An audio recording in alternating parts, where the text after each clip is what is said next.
चाहिए। एक 1 BHK, एक 2 BHK, एक में मैं रहूंगी और एक में जिम करूंगी। ओके जानो?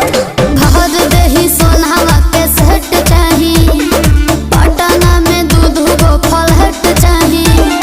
अरे एक करे जा, तू जितना खर्चा करेबू हम उतना खर्चा करब। ओकरा खातिर हम भागल ना हई। आ जदी हमरा के छोड़ के गइलू तो बुझ लीह हम संतोष पागल नहीं। बन बुझे ज्यादा तू चिराई उड़न बाज हो तो बुझ ली हम हई रंगा बाज हो। बुझ ली हम हई रंगा बाज हो। तू जानत हुआ कि हम ग्रेड ए पढ़ नहीं।